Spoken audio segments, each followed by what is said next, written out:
ও এখন না বুঝতে পারছি যে এর ভিতরে অনেক বড় কিছু ওর আর অনেক সহ্যের কষ্ট, বাইরে চলে গেছিল। ও হ্যাঁ, অনেক কষ্ট পাচ্ছিল, আমরা কেউ বুঝতে পারি নাই।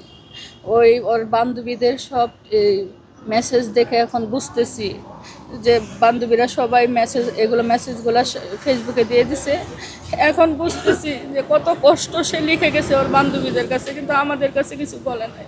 না, আগে এই হালকা একটু শুনছিলাম আমার ভাইয়ের মাধ্যমে। কখন আপনাকে বলেছে? না, ও ও কখনোই বলে নাই। ও ও এমন একটা মেয়ে, এত ভালোবাসতো আলবির কোনো নেগেটিভ কোনো কথা আমার আমার ফ্যামিলিকে কাউকে সে জানায় নাই।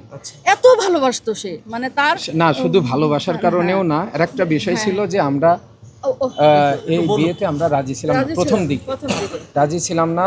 ওরা এক আমি আমি জানি, মানে আমার বাসাতেও অনেক দিন ছিল তো ওর আচরণ বুঝতাম। ও এদিকেও বলতে পারছে না, আবার আমরাও যেহেতু মেনে নিচ্ছি না।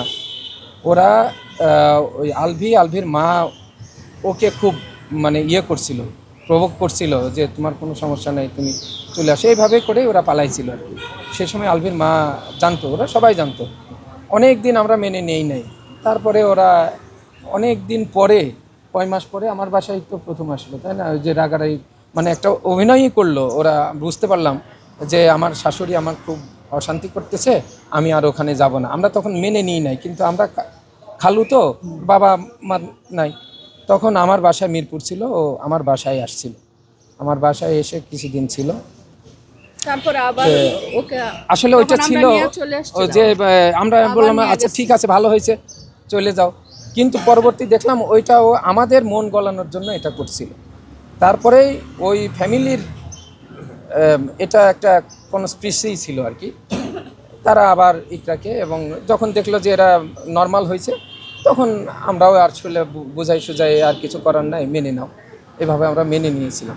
তো এই যে যে একটা মানে ও তো ম্যাচিউরড মেয়ে, ট্যালেন্ট মেয়ে। আর সত্যি কথা বলতে কি যে আলভি এবং ওরা যখন একটা সম্পর্ক ছিল, এই ইকরা কিন্তু আলভির থেকে অনেক বেশি ট্যালেন্ট আমাদের কাছে মনে হয়েছিল। কিন্তু আমাদের ফ্যামিলি তো এই ধরনের না। তাকে এই পথে আমরা আসলে যেতে দিতে চাচ্ছিলাম না। এই জগৎটাকে আমরা খুব ভালো চোখে দেখি না, আমরা তো আরও হিস্ট্রি জানি।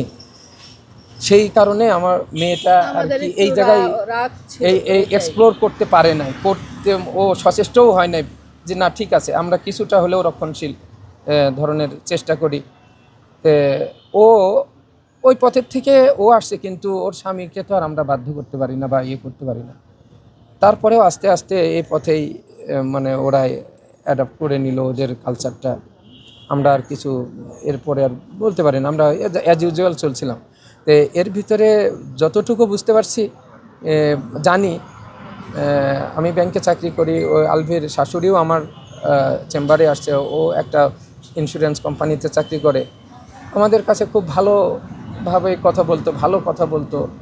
আমরা মনে করছিলাম যে খুবই ভালো, সে সুখে আছে, এই আছে। কিন্তু ভিতরে ভিতরে এই যে প্রবলেম, আমরা এটা প্রবলেম ওই যে বলছে যে কিছু জানে না, মানে জানতাম, কিন্তু আমরা ধরেই নিতাম এটা নর্মাল, ওদের আচরণ এই জগতে থাকলে এটা নর্মাল, এটা এটা আমরা ধরে নিতাম। কিন্তু এখন না বুঝতে পারছি যে এর ভিতরে অনেক বড় কিছু ওর আর সহ্যের বাইরে চলে গেছিল। হ্যাঁ, অনেক কষ্ট পাচ্ছিল, আমরা কেউ বুঝতে পারি নাই। ওই ওর বান্ধবীদের সব মেসেজ দেখে এখন বুঝতেছি যে বান্ধবীরা সবাই মেসেজগুলো ফেসবুকে দিয়ে দিছে। এখন বুঝতেছি যে কত কষ্ট সে লিখে গেছে ওর বান্ধবীদের কাছে, কিন্তু আমাদের কাছে কিছু বলে নাই।